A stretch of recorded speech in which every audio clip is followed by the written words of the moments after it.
성경 한 방에 뚫어드립니다. 안녕하십니까, 고정현 목사입니다. 성경의 큰 그림 7번째 시간입니다. 우리가 지난 시간부터 계속해서 구약의 큰 그림을 그려오고 있는데요. 그 구약의 큰 그림은 언약이라고 말씀을 드렸습니다. 이스라엘의 언약 이야기가 구약의 큰 그림으로서 이렇게 4가지 부속 요소가 있다라고 말씀을 드렸는데요. 첫 번째는 소명이고, 두 번째는 성전, 세 번째는 땅이고, 마지막으로는 율법이라고 이렇게 말씀을 드렸습니다. 그런데 이 4가지 요소들이 다 중요한데, 그래도 가장 중요한 것은 율법이 핵심이라고 말씀을 드렸습니다. 이게 무슨 얘기냐면, 이 율법을 잘 지키게 되면 결국 열방을 향한 이스라엘의 그 빛의 소명이 성취가 되어지고요. 또 율법을 잘 지키면 또 어떻게 됩니까? 성전에서 하나님과 함께 교제하게 되고, 또 율법을 잘 지키면 풍요의 상징인 하나님께서 약속해 주신 그 언약의 땅에서 가시적인 축복을 누리게 된다. 이런 의미에서 율법이 핵심이라고 말씀을 드렸습니다. 이걸 반대로 또 이야기해보면, 율법을 잘 지키지 않고 율법을 깨게 되면 어떻게 됩니까? 열방을 향한 빛의 소명이 성취되어지는 것 대신에 이방인들 가운데서 조롱거리로 전락하게 되어지고, 또 율법을 깨면 하나님과의 교제가 단절이 되어서 성전이 무너지게 되고, 또 율법을 지키지 않으면 풍요의 상징인 약속의 땅에 거주할 수 없고 저주를 받고 이방에 개게 되는 그런 내용들이 신명기서 28장에 잘 기록이 되어 있고, 실제로 이스라엘 역사 가운데 이게 이루어지게 된다는 거죠.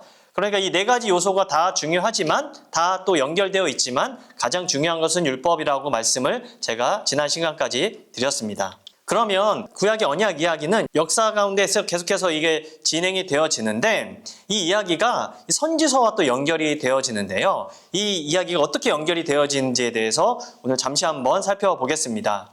이 선지서가 구약의 언약 이야기와 어떻게 연결이 되는지는 이스라엘 역사를 좀 생각해 보면 이게 연결이 된다는 것을 우리가 알 수 있는데, 그 이스라엘의 역사는 본격적으로 어디서부터 시작을 하게 되냐면, 이제 민족으로서의 이스라엘 역사는 출애굽을 기점으로 시작이 되어지는데, 이때부터 이스라엘은 하나님의 백성이라고 하는 자신들의 정체성을 본격적으로 보여주기 시작합니다. 이때 율법을 받고 하나님이 어떻게 하라고 명령하시잖아요. 그래서 이때부터 이스라엘은 하나님의 백성이라고 하는 자신들의 정체성을 보여주기 시작한다는 거죠. 그런데 이 이스라엘의 역사 통틀어서 이 구약에 나온 이스라엘 역사를 평가를 하자면, 하나님의 입장에서, 성경의 입장에서 평가를 하자면 한마디로 반역의 역사입니다. 반역의 역사. 하나님을 등지고 떠난 그 이스라엘의 그 역사의 그 평가가 그렇게 되어 있다는 거죠.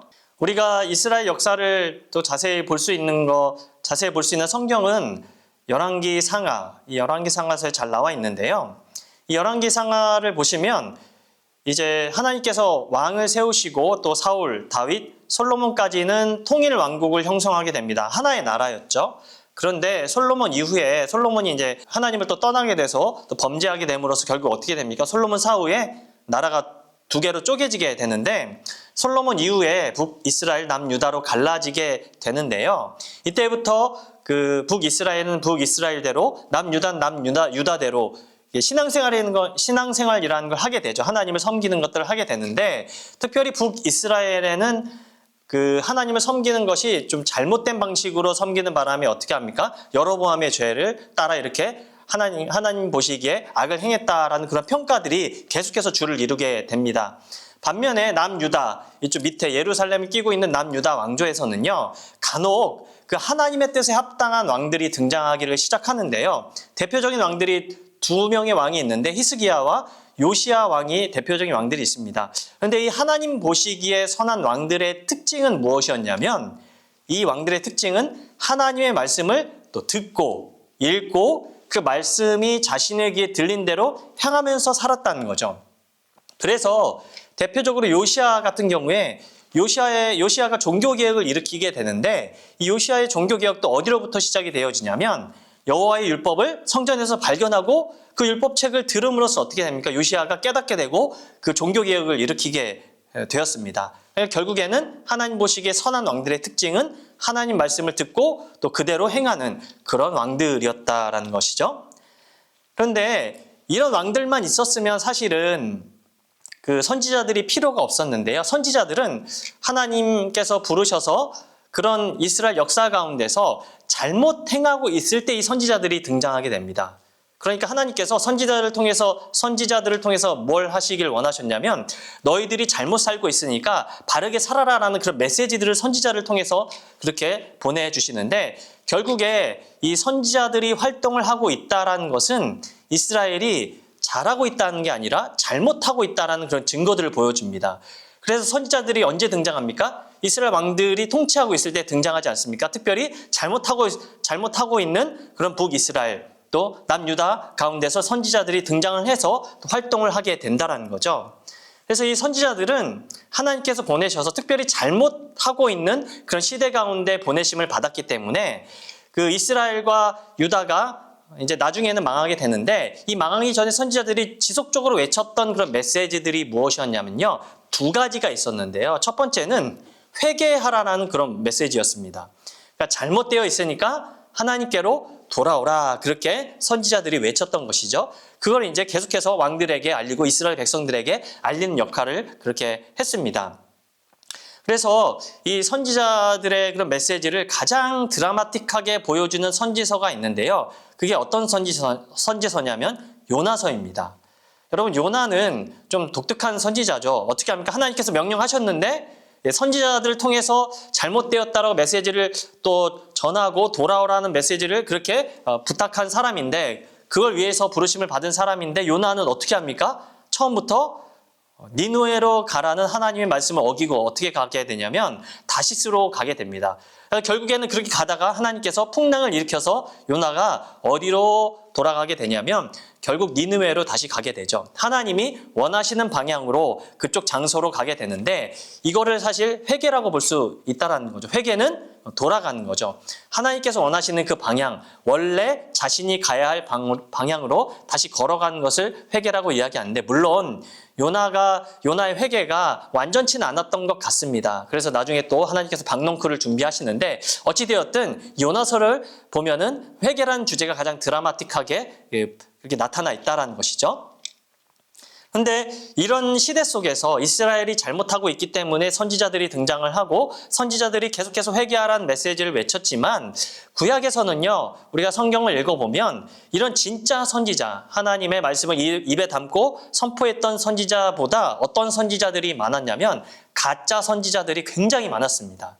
그래서 진짜 선지자는 어떤 메시지를 외쳤냐면 하나님께로 돌아오고 니네들이 지금 잘못하고 있으니까 회개해라 라고 그렇게 외쳤다면 가짜 선지자들은 어떻게 했냐면 너희들 괜찮다라고 그렇게 외쳤습니다. 분명히 잘못하고 있음에도 불구하고 괜찮다라고 그렇게 외쳤다라는 거죠. 근데 여러분 진짜 선지자들이 외쳤던 그런 회개의 내용은 무엇이었냐면요. 결국에는 이스라엘 언약 이야기 속에서 가장 핵심이 무엇이라고 말씀드렸냐면 율법이라고 말씀드렸죠. 그러니까 다시 말해서 선지자들이 외친 회개는 뭐로 돌아오는 것이죠?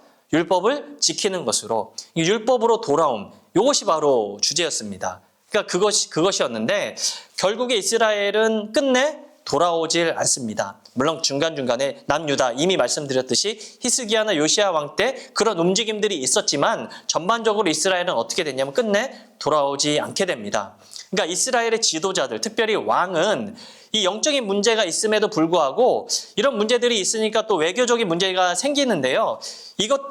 그런 문제들을 해결하려고 강대국들을 끌어들이고 외교적인 문제를 막 해결하려고 노력하다가 영적인 문제가 있는데 이거를 그렇게 보지 않고 하나님께로 돌아가지 않고 외교적인 문제를 해결하려고 굉장히 노력하다가 결국 어떻게 되냐면 북이스라엘은 BC 721년 아시리아에게 멸망을 당하고 남유다는 그 후에 BC 586년경에 바벨론에게 이렇게 멸망당하게 되는 그런 안타까운 그런 현실을 맞이하게 된다는 것이죠. 그런데 선지자들이 외친 메시지는 하나만 있지 않았습니다. 그러니까 선지자들이 분명히 와서 너희들 하나님께로 돌아가라 회개의 메시지를 이렇게 외치면서 하나님께서 유예 기간을 주시는 거예요. 그러니까 돌아올 때까지 하나님께서 기다려 주셨지만 결국 망하게 됐는데 그러면 선지자들은 어쨌든 잘못하고 있는 그 시대 속에서 보내짐을 받았고 그렇게 외쳤으니까 망하면 끝인가요? 그건 아니었다라는 거죠. 그러니까 선지자들은 그런 회개 메시지뿐만 아니라 어쩌면 더 중요한 메시지일 수도 있는데 그 메시지를 외쳤는데 그 두 번째 메시지는 무엇이었냐면 희망이었습니다. 그러니까 회복이 될 것이라는 그런 희망의 메시지들을 선포했다라는 거죠. 그래서 선지서들을 보면은 심판의 메시지가 막 있다가도 나중에 하나님께서 회복시키실 회복의 메시지들이 반드시 있게 되는데요. 결국에 하나님께서는 때리셨으나 싸매어 주실 희망의 메시지를 선지자를 통해서 선포하게 하셨다라는 거죠. 그러니까 하나님께서는 이스라엘 백성들을 포기하지 않으시고 계속해서 잘못된 길을 걸어가고 있고 또 하나님이 원하시는 그 뜻을 수행하지 못하고 있긴 하지만 결국에 어떻게 하실 것을 약속하셨냐면 이스라엘을 회복시키셔서 하나님께서 원래 계획하셨던 그 아브라함을 선택하시고 또 아브라함 안에서 이스라엘을 선택하심으로 뭘 하십니까? 이 모든 세계를 회복시키실 그 원래 계획을 거두지 않겠다라는 그런 희망의 메시지를 선지자를 통해서 선포하게 하셨다라는 것이죠. 근데 가만히 생각해 보면 이스라엘이 회복된다는 것은 무슨 뜻을 의미하냐면요. 회복할 거다. 결국에는 이 언약 이야기 속에 담겨진 소명, 성전, 땅, 그리고 율법이 회복될 것을 사실 의미합니다. 이 언약 이야기 속에 담겨진 이 네 가지 주제를 하나님께서 다 회복시키실 것을 그렇게 말씀하셨다라는 거죠. 다시 말해서 이스라엘이 회복된다라고 했을 때 그 구체적인 내용은 무엇이었냐면 결국에는 하나님께서 이스라엘을 회복시키기 위해서 이스라엘과 교제하기 위해서 성전을 다시 세우시고 또 교제의 목적은 무엇입니까? 이스라엘이 열방의 빛이 된다고 하는 것이고 그리고 다시금 율법을 회복시켜 주셔서 율법이 이스라엘 가운데 기초가 되어서 또 율법을 주심으로써 하나님이 주시는 그 언약의 축복을 그 약속의 땅에서 누리게 되어지는 것. 이것이 바로 이스라엘의 회복의 구체적인 내용이었다라는 것이죠. 그런데 이 선지자들이 이런 메시지를 전했을 때 이 구약의 백성들, 특별히 구약의 이스라엘 백성들은 하나님께서 회복하시는 때를 언제라고 생각했냐면 종말이라고 생각을 했습니다. 종말, 마지막 때라고 생각을 했습니다. 그래서 유대인들의 생각은 어떤 생각이 있었냐면 종말의 때, 마지막 때 종말이 오게 되면 하나님이 회복시켜 주시기 때문에 하나님께서 어떻게 되시는 거죠? 다시금 성전에 거하시게 되고 이스라엘이 열방의 빛이 되어서 열방도 하나님을 섬기게 되고 또 이방인과 유대인들이 하나님의 말씀인 율법의 계명을 순종하면서 사는 세상이 오게 되는데 이게 바로 회복의 때, 종말의 때라고 그렇게 생각을 했다라는 것이죠.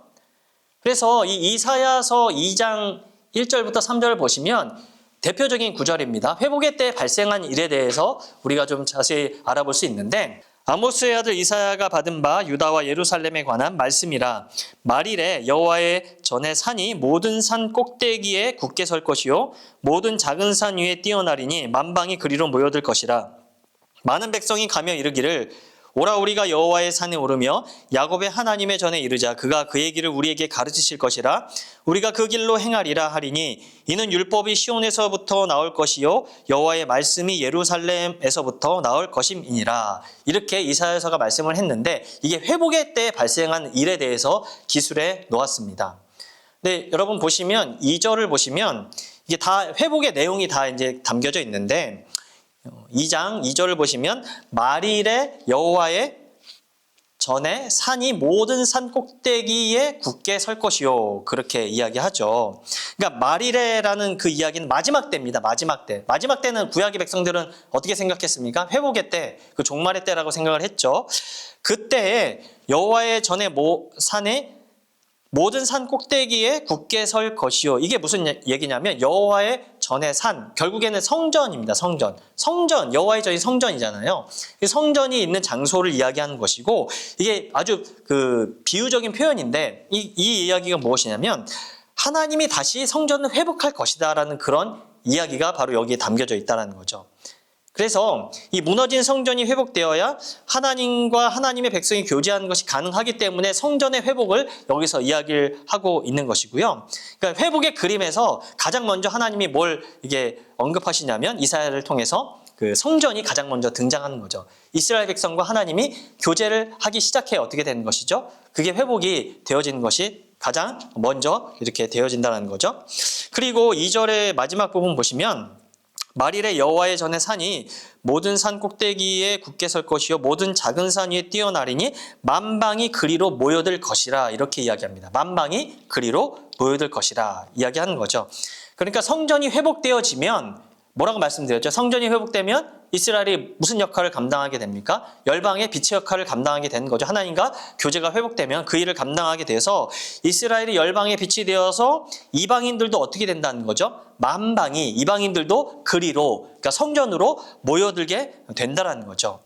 그래서 이 이방인들도 성전이라는 어떤 장소적인 측면에서 그 땅으로 모여들게 되는 거죠. 성전이 어디 있습니까? 약속의 땅에 있지 않습니까?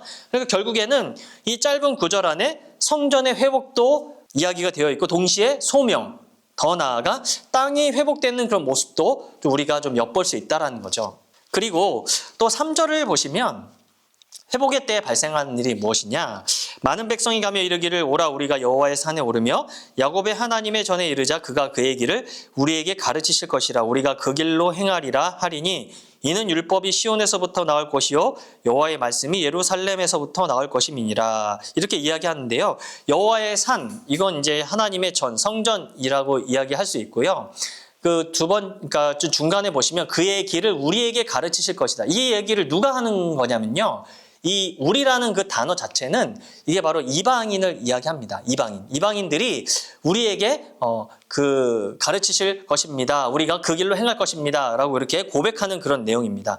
그러니까 이방인들이 하나님의 도를 배워서 행하고 또 뭡니까? 하나님이 원하시는 길로 행하게 될 것을 이사야서 2장 3절이 이야기하고 있다는 거죠. 이유는 무엇이냐면 율법이 시온에서부터 나올 것이고 여호와의 말씀이 예루살렘에서부터 나올 것이라는 그런 이유가 담겨져 있는데 이 이유는 무슨 얘기냐면 율법이 시온에서부터 나오고 여호와의 말씀이 예루살렘에서 나온다라는 그 이야기는 하나님께서 마지막 때에 백성들에게 율법을 주실 것이다. 그러니까 율법의 회복을 이야기하는 그런 말씀입니다.